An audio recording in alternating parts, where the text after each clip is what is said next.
Alright, today we're going to be talking about a cartridge that I actually stumbled across by accident.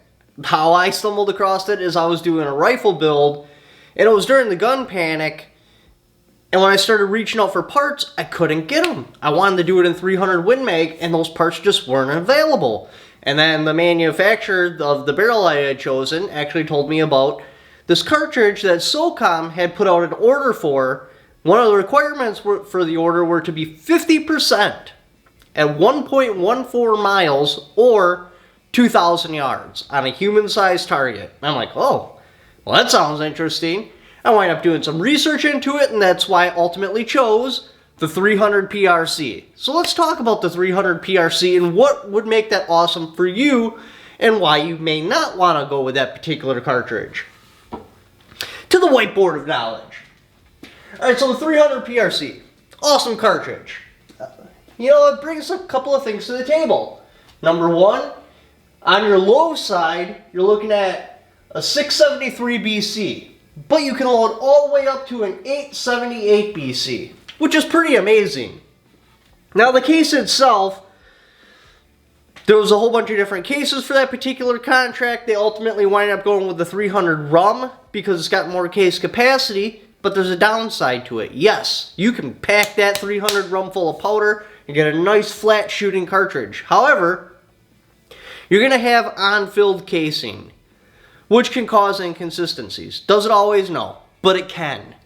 The 300 PRC uses the exact amount of powder it needs. Like when you fill up the case for that particular projectile, the case is full. It really is. So you're looking at the exact casing size you need to get a real consistent shot. 300 RUM, you have a little bit of extra case still in there. So you're going to have a little bit of air gap, and you can get inconsistencies.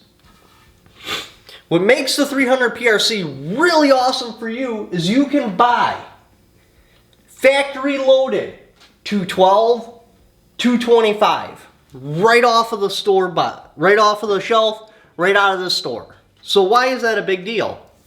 It used to be like, say for example, you wanted to run 300 Win Mag, you had to already be good at hand loading. You had to go get a special barrel made with a faster twist because 300 Win Mag comes with a slower twist, so you can't run those heavy projectiles. So you get the special barrel made, now you can't buy that ammunition right off the shelf. You have to go and hand load it. So your accuracy on target comes down to a couple of different factors. How good are you at hand loading? How good are your shooting fundamentals? And how good is your gear? Going with something like a 300 PRC, you get to eliminate one of those. So now you only have two factors.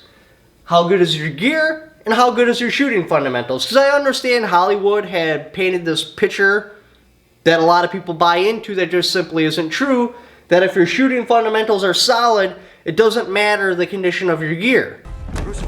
Russo! Davis, get out! Yeah, maybe inside short range, that's totally true. 100%.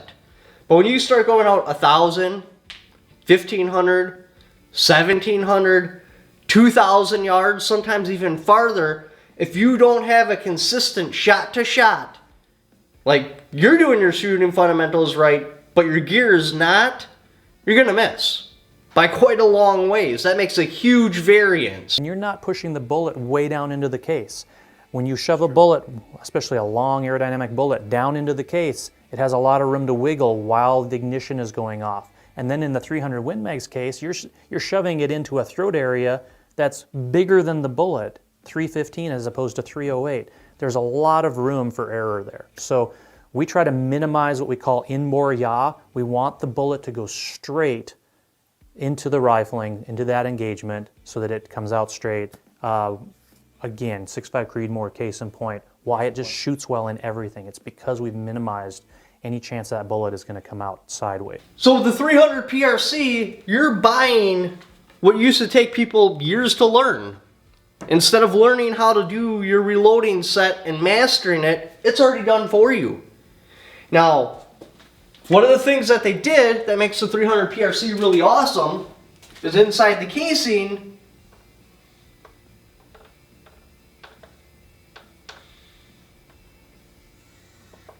you got your projectile, or this is your casing, you got your projectile, go a little something like this. Now I know this don't look like a projectile, but you're gonna have to trust me, it is.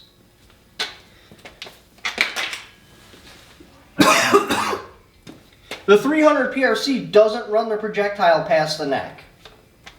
With like 300 Win Mag, a lot of other casings, they have to shove the projectile in farther. And allegedly, when you have the projectile sitting really far in the case, you can get a higher pressure here, or a higher pressure here, or a higher pressure anywhere, and it can torque the projectile from side to side. So even before it leaves the casing, it's already a little bit crooked, it'll enter the lines and grooves crooked, and it can really screw up your accuracy. So by them keeping it just in the neck right here, it's not supposed to do that and give you a better, a more consistent from shot to shot, because it's always coming out straight. It can only push directly on the back of the projectile, bringing it out straight. Now, is that true? I can't really attest to that, because I'm just not that good. I can't take like a 300 Win Mag and a 300 PRC and be able to tell you the difference. What I can tell you is with that rifle, I went with a hunting barrel because I had such good success with carbon fiber barrels and smaller calibers. I thought it would have been fine in a Magnum caliber. Boy, was I wrong. I put like 4 or 5 shots right on top of each other and I get a random flyer every time. I couldn't figure it out. Thought my scope was even broke for a while. Turns out that I got some crazy whip in my carbon fiber barrel. After I put on a target barrel, it did fix that problem. But even with that crazy whip, I put them right on top of each other and then just have a random flyer. With the new barrel, this is the first 6 shots that barrel ever took. A sighter, and then a 5-shot group. Well under a half MOA. These are 1-inch squares.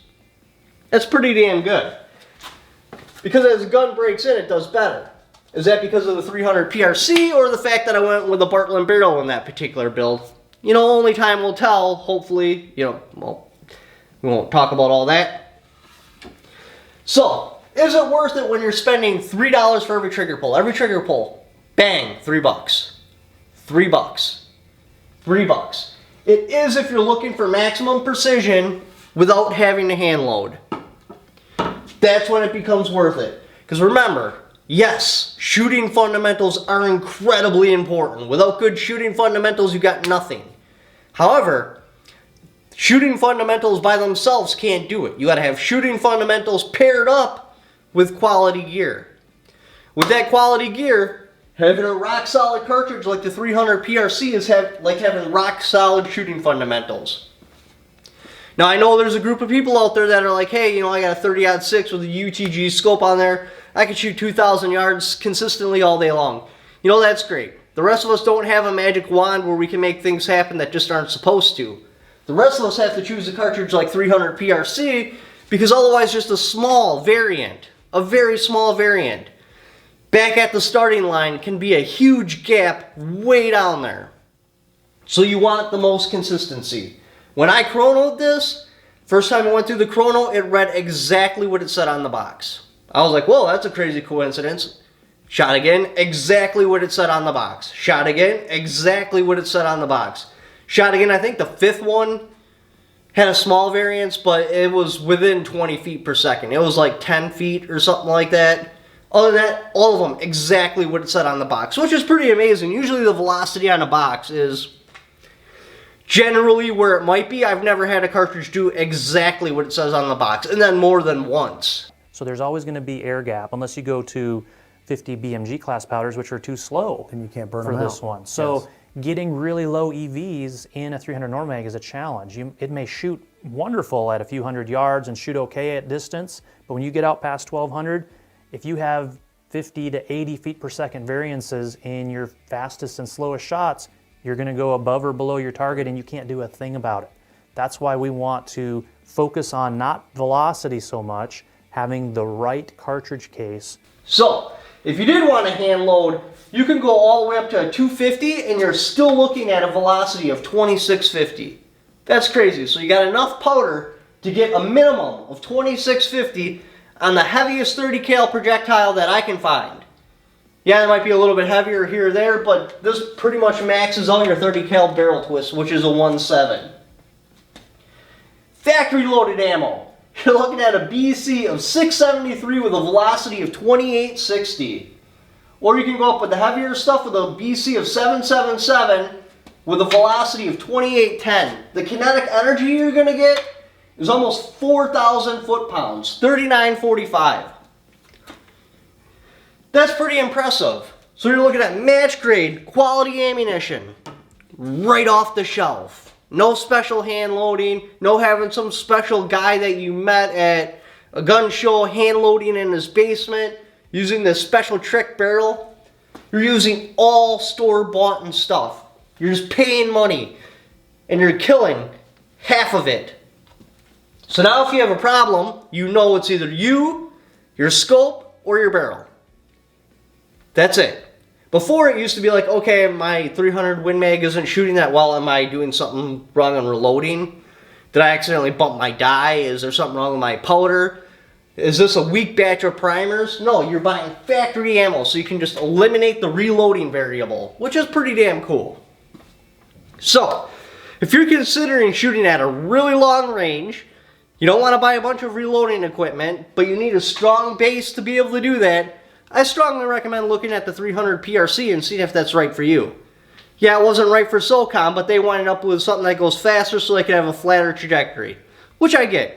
That's got its own benefits. They decided not to go with precision and going with high speed. Another big advantage with the 300 PRC is it's the same bolt face and the same magazine size as a 300 Win Mag. So if you already have a 300 Win Mag with a barrel that's getting a little bum, just by spinning off that barrel and putting on a 300 PRC barrel, that's it. That's all you have to do to modify the firearm.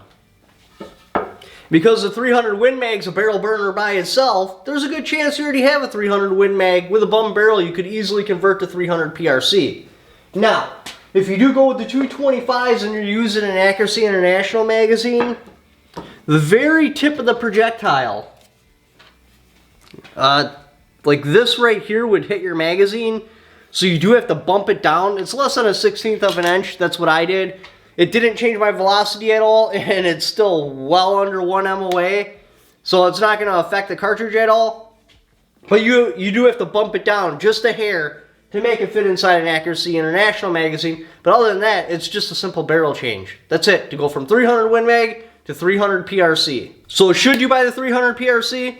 It doesn't make sense inside of 1,000. Inside of 1,000, you know, that's a 308 job, a 30-06, a 243, something like that, some sort of hand-loaded cartridge. Yeah, you can take those cartridges a lot farther, especially if you hand load. But if you don't want to hand load, you don't have time for hand loading, or you're not ready to take that leap into hand loading, a 300 PRC offers everything those cartridges do, but a little bit better. Yes, a 416, a 408 is going to outperform a 300 PRC. But then you're looking at much heavier recoil. 300 PRC's got some recoil. There's no denying that. There is some recoil there. But with a solid muzzle brake, you can handle it. I can take probably about 20, maybe 30 rounds on a 300 PRC with a decent muzzle brake, and it's not a big deal. Yeah, 50, 100, that would be a problem. Then I'd be like, okay, let's back down to like a 6 mil, or like, you know, something like that, maybe a 6.5, because the 30 cal is a bit much on recoil. I'd want to back down. But, you know, 20, 30 rounds, which at $3 a shot, that's kind of a lot of money to take to the shooting range. Yeah, you can take it. I know you can. I'm less than 150 pounds. It beats me up a little bit, but I can take it. So you can, especially if you weigh more than me. Anyway, thank you for watching. If you'd like to help support the channel, got my Patreon right there. Also have affiliate links in the description down below. Just by clicking on those links, even if you don't purchase what that particular link is for, just clicking on it and doing the Amazon shopping you were already going to do anyway. I will kickback for it because you came there off my channel. Thank you for watching. Don't forget to subscribe.